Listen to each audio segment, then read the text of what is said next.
In the heart of Moscow, the Kremlin stood. Its red walls were a symbol of power. Inside, a man held the fate of millions in his hands. His name was Joseph Stalin. He was not born a king or a nobleman. He was born in a small town, far from the center of power. Yet he rose to become one of the most feared and powerful leaders in history. His shadow stretched across a vast empire, from the frozen lands of Siberia to the bustling cities of Eastern Europe. He was a man of great contradictions. Some saw him as a hero who saved Russia. Others saw him as a monster who destroyed it. Joseph Vissarionovich Djugashvili was born in 1878. He was born in the small town of Gori in Georgia. At that time, Georgia was part of the huge Russian Empire. His family was poor. His father, Vissarion, was a shoemaker. He was a harsh man and often drank too much.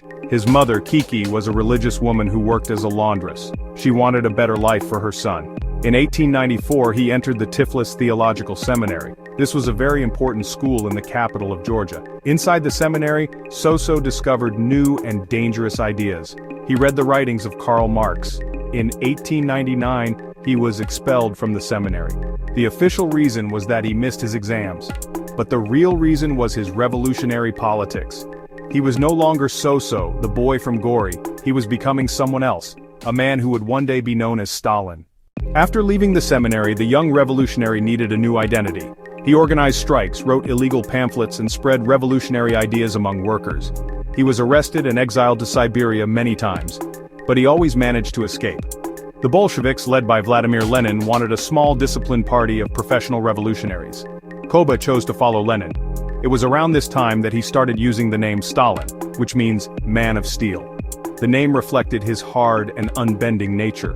When the Russian Revolution finally happened in 1917, Stalin was there in the capital, Petrograd. In October, the Bolsheviks seized power. During these critical months, Stalin was the editor of the party newspaper Pravda, but he was a key player, working quietly and effectively to ensure the Bolsheviks' victory. After the Bolsheviks won the revolution, a long and bloody civil war followed. Stalin served as a political commissar in the new Red Army. He showed his ruthless side during this time. In Tsaritsyn, later Stalingrad, he ordered executions of suspected traitors without trial. In 1922, Lenin created the role of general secretary. The job seemed boring, mostly paperwork and appointing party members to posts. Nobody wanted it. Stalin took it. A brilliant move. As general secretary, he controlled appointments. He quietly filled the party with loyalists, building a network of power, brick by brick. Lenin's health was failing after a series of strokes. He worried about Stalin growing power.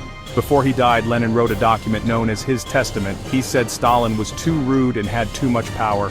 He suggested the comrades should remove Stalin from his post, but Stalin managed to keep the testament secret from most of the party. He joined with other leaders to form a united front against his main rival, Leon Trotsky. Trotsky was a brilliant writer and speaker. Many thought he would be Lenin's successor, but Stalin was much better at political games. By the late 1920s, he was the undisputed master of the Soviet Union. Once Stalin had total control, he began a radical transformation of the Soviet Union. He forced millions of peasants to give up their small farms and join large collective farms. This policy, known as collectivization, was a disaster. A terrible famine followed, especially in Ukraine, killing millions more. In 1934, a popular party leader in Leningrad named Sergei Kirov was assassinated. Stalin used this event as an excuse to begin a wave of terror unlike anything seen before.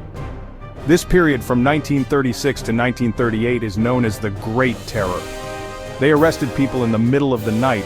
Victims were taken to prisons like the Lubyanka in Moscow. There they were tortured until they confessed to imaginary crimes. Famous show trials were held. Old Bolsheviks, men who had been heroes of the revolution, stood in court and confessed to being traitors. These confessions were all false. Those who were not executed were sent to the Gulag. This was a vast network of forced labor camps, mostly in the frozen wasteland of Siberia. Prisoners were forced to work in mines, build canals, cut down forests in terrible conditions. Millions died from cold, hunger, and exhaustion. As Stalin was purging his own army, a new threat was rising in Europe. Adolf Hitler and the Nazi Party came to power in Germany. In a shocking move in August 1939, Stalin signed a non-aggression pact with Hitler. This was the Molotov-Ribbentrop Pact. On June 22, 1941, Hitler betrayed Stalin. Germany launched a massive surprise invasion of the Soviet Union called Operation Barbarossa. Stalin was stunned. He had ignored many warnings from his own spies. For the first few days he seemed to disappear, paralyzed by the shock of the betrayal. But then Stalin recovered. He went on the radio and spoke to the people. He called on them to fight a great patriotic war to defend their motherland. The war on the Eastern Front was the largest and bloodiest conflict in human history. The Soviet people suffered terribly, but they fought back with incredible courage. The turning point of the war came in the city that bore Stalin's name, Stalingrad. The battle for Stalingrad lasted for over 5 months. It was fought in the ruins of the city, street by street, house by house. Stalin issued Order Number 227, which said, "Not a step back." In the end, the Red Army surrounded and destroyed the entire German Sixth Army. It was a huge victory that changed the course of the war. Stalin took on the role of supreme commander. He was involved in all major military decisions. But in May 1945, the Red Army captured Berlin. The war in Europe was over. Stalin was now seen as the savior of his nation and one of the most powerful leaders in the world. The end of World War II did not bring peace. It brought a new kind of conflict. The Cold War.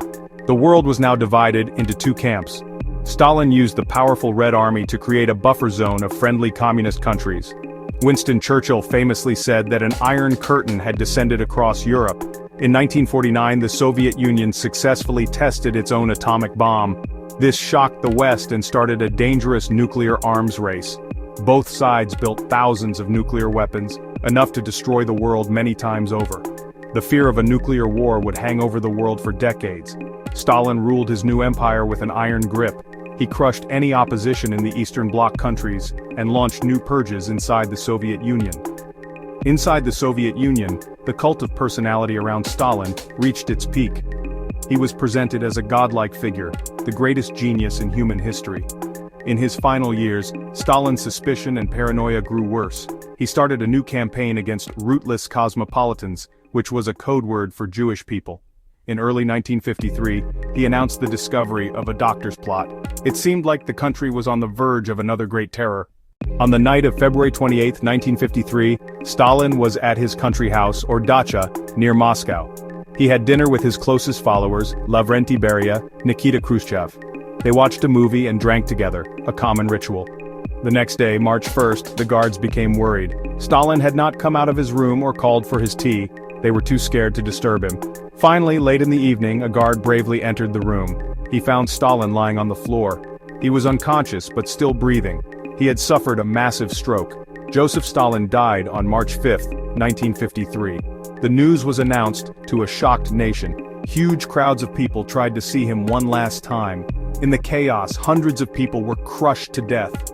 It was a final tragic scene in a life filled with death.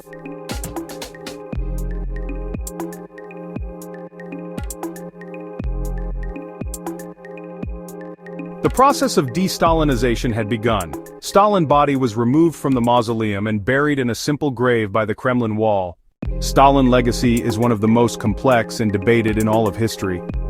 On one hand, he is remembered as the man who transformed a backward country into a global superpower. He industrialized the nation at a breathtaking speed. He led the Soviet people to victory in the most terrible war in history. On the other hand, he is remembered as one of history's most brutal tyrants. The shadow of Stalin still hangs over Russia today. The country continues to struggle with his legacy. But in recent times, his image has started to reappear. Some see his strong rule as a model for a modern Russia that wants to be powerful again. In the end, Stalin remains a figure of immense historical importance. To understand the 20th century, we must understand Stalin. We must look at both the hero and the monster, the man of steel who built a superpower on a foundation of fear and blood. Joseph Stalin, hero, tyrant, and the shadow that still looms over Russia.